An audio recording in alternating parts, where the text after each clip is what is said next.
रहूंगा। मेरा नाम जगदीश कबीरा है, बेसिकली पलवल से हूँ।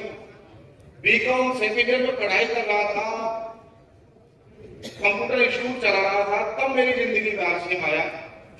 बचपन से ही क्रिकेटर बनना चाहता था। लोअर मिडिल फैमिली से बिलोंग करता हूँ। 2 भाई 2 बहनों का परिवार में सबसे बड़ा बच्चा हूँ। मुझे बचपन से सिखाया गया था कि ईमानदार रहना है, सच बोलना है, बुरी संगत नहीं करनी। तो ऐसी ही जिंदगी चली जा रही थी। मुझे बताया गया कि अच्छे नंबर लाओ तो अच्छी नौकरी मिलेगी, और नौकरी के बाद क्या मिलता है आपको पता है। तो अच्छी पढ़ाई करी, पर जब मैं 12th क्लास में पढ़ता था, पिताजी वर्लपूल कंपनी में जॉब करते थे। प्राइवेट नौकरी कैसी होती है आप समझ सकते हो।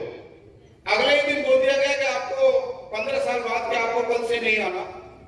मेरा एडमिशन उस समय के top most networking institute Jetking में करवाया गया था दिल्ली, पर पैसे नहीं थे, इस वजह से वहां से निकाल के पलवल में दाखिला कराया गया और मैंने 7 बच्चों को कंप्यूटर सिखाया।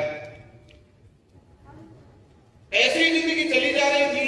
क्रिकेटर बनना चाहता था। फरीदाबाद में नारसिंह स्टेडियम में वहां ट्रायल देने गए थे, नंबर नहीं पड़ा, क्योंकि trophies, cricket, sportsmanship, leadership, captainship बचपन से ही देखी। आरसीएम आसानी से नहीं किया।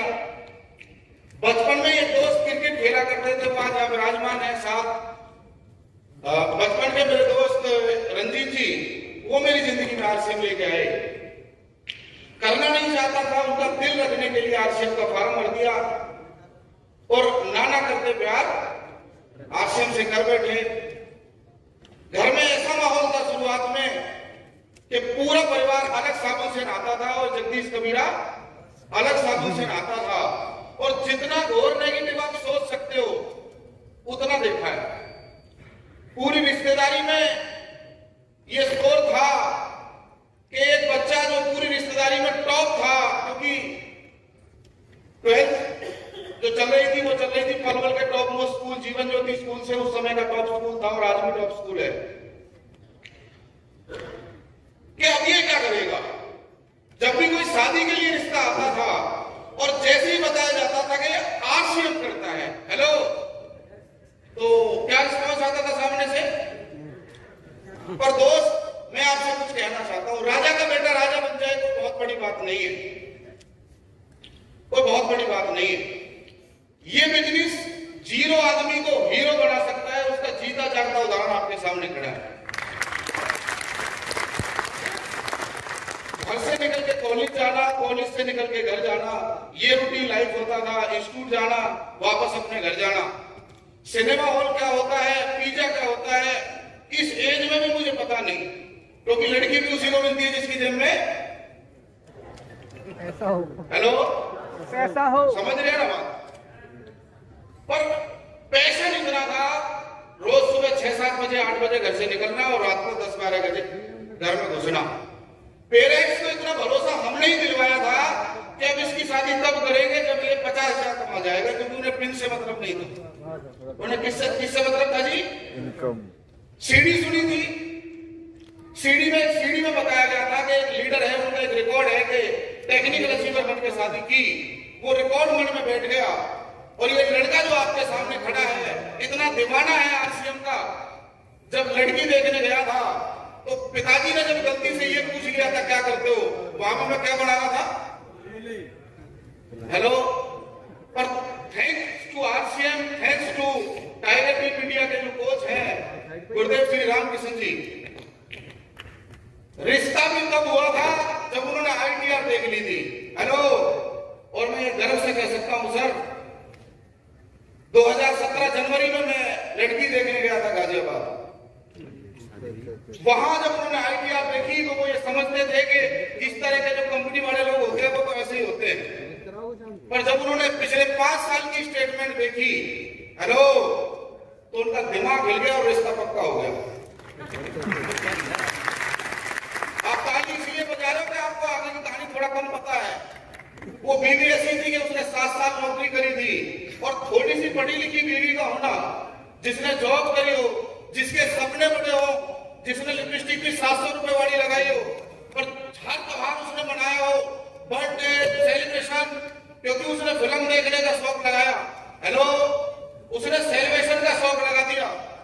और मैं थैंक्स आज करना चाहता हूं जिन्होंने मेरे सपने बड़े कर दिए थे, जिनकी जिंदगी को मैंने बड़ी नजदीक से देखा है। दो शख्सियत यहाँ पे बैठी हैं, नरेश जी, जिन्होंने डांट डांट के बड़े भाई होने के नाते, रंजीत जी का क्योंकि दोस्त का बड़ा भाई अपना में कुछ होता है ना, उन्होंने जबरदस्ती बैठा बैठा के ये बता दिया कि करना पड़ेगा। हेलो, और उन्होंने मुलाकात करवा दी जिनको मैं जानता नहीं था। पहली बार सुनील सर से मोबाइल की शॉप पे मुलाकात हुई थी और हमारी लड़ाई हो गई थी सिम के ऊपर। हंस सकते हो आप, बाद में मुझे नहीं पता था कि ये मेरे कोच बनेंगे, मेरे फ्रेंड में होगा, ऐसे होगा, कुछ पता नहीं था। उन्होंने मेरा विजन क्लियर किया और विजन इतना क्लियर किया कि वो दिन है और आज का दिन है 100% आरसीएम, 100% आरसीएम। जो रिश्तेदार ये बोला करते थे, क्योंकि सपने नहीं देखने आते थे दोस्त, जो रिश्तेदार ये बोला करते थे इस लड़के की जिंदगी खराब कर दी, ये हो गया वो हो गया, आज यदि कोई मिसाल देने का नंबर आए, हेलो, तो वो जो बोलते हैं कि जिंदगी बनाई है तो इस लड़के ने बनाई है, उसका नाम है जगदीश। क्योंकि इतनी बात तो समझ में आ रही सर, सबसे बड़ा अभिशाप गरीबी होता है और जेब में जो माल नहीं होता ना सर, और नई नई शादी हो, शुक्र करता हूं मैं टेक्निकल अचीवर बन गया था। जैसे ही कुछ खर्चे की बात आती थी, हेलो, तो जेब में माल होता था। वो दिन भी देखे जब पूरा पूरा दिन भर एक 10 रुपए के समोसा खा के मीटिंग करके आ जाते थे, 22 मीटिंग करते थे। कई बार मैं अभी भी बोलता हूँ, लोग जो नजदीक है वो जानते हैं मैं चाय ज्यादा लाइक नहीं करता, पर मैं वो दिन भी अच्छी तरह मुझे याद है जब मैंने एक दिन में 22 चाय पी, एक दिन में। और जब शादी हो गई, उसने अपने खर्चे लिखवाए, उसने अपनी लिस्ट लिखवाई कि ये चाहिए, मेरे लिए सब नया था। मैं थैंक यू अदा करता हूं कि आरसीएम कर रहा था। और 22 मई 2017 को जब शादी हुई थी, उसके बाद फिर पता नहीं उसने कुछ जादू डाला, अपलाइन का विशेष फोकस होगा, क्योंकि जब बजट आ जाता है ना सर, हेलो, तो पता चलता है। पिताजी की नौकरी थी नहीं, करने वाला मैं, आया शादी का नंबर के भाई शादी करनी है, और पिताजी, हर किसी के पिताजी तो करवा के देते हैं, और मेरे पिताजी ने बोला पैसे का इंतजाम करना पड़ेगा, 15 लाख रुपए लगे। कहां से आए सर? आरसीएम। जब मकान का नंबर आया, 20-22 लाख रुपए लगे उस मकान में। इकलौता बंदा आपके सामने ऐसा खड़ा है कि अभी तक ना तो 300-400 गज का प्लॉट बेचा, ना खेत बेचे, वो सब जिंदा है, कुछ बिका नहीं है मेरा आरसीएम से, खरीदा बहुत है। पर मेरे लिए खुशनसीबी का दिन वो था जब वो पहला करवा चौथ था, और सुनील सर बड़े भाई भी हैं, अपलाइन भी हैं, उन्होंने बोला कि पहले करवा चौथ पे तो कोई सोने की चीज देते हैं, और बात ऐसे आदमी से बोल दी जो कभी उसमें घुसा ही नहीं है। वहां मैं ऐसे तोड़ रहा था, वो जब कुछ सोने की चीज दे रहा था, ये तो हल्का सा, ये तो हल्का सा, ये ठीक सा, मैं वहां उसको दिखा के नहीं लाया, मैं वजन के हिसाब से लाया था, लेके गया था, ये 10-12 हजार का आ जाता होगा, और जब बिल बन के आया तो वो आया था 32,000 का। उस समय मुझे डर नहीं लगा, ड्यू टू आरसीएम बिजनेस। तालियां अपने आप तेज बजाओगे जब आपको पता चलेगा। इसी गली में रहता था जहां सुनील जी का मकान बिल्कुल पुल के पास में है, हाईवे पे है।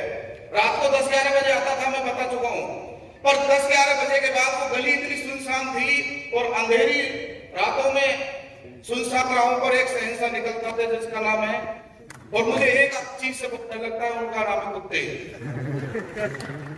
सुनील जी अपने घर में घुस जाते थे, मैं नरेश जी से बोलता था, सर चाहे रात को 12 बज जाए, कितने बज जाए, मुझे घर तक छोड़ के आओ, क्योंकि रास्ते में हमारा सामना कुछ ऐसे प्राणियों से हो जाता है।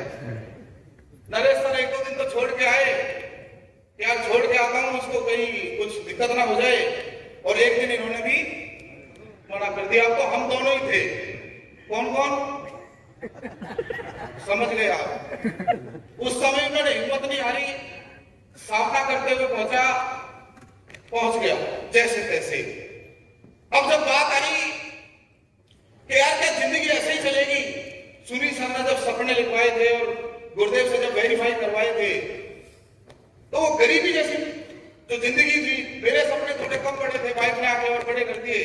बोले मुझे तो बता रहे थे परवल डिस्ट्रिक्ट होता है, मुझे तो बता रहे थे आप बिजनेस करते, कोई फोटो तो इसी ड्रेस में भेजा होगा ना, तुम यहाँ रहते हो, हेलो, तुम यहाँ रहते हो, हेलो, एक ही डायलॉग होता था, उसके बाद तुम यहाँ रहते हो, तो शर्म महसूस होती थी कि यार जगदीश आज से बिजनेस मैं करता हूँ और कुछ बड़ा करना है लाइफ में।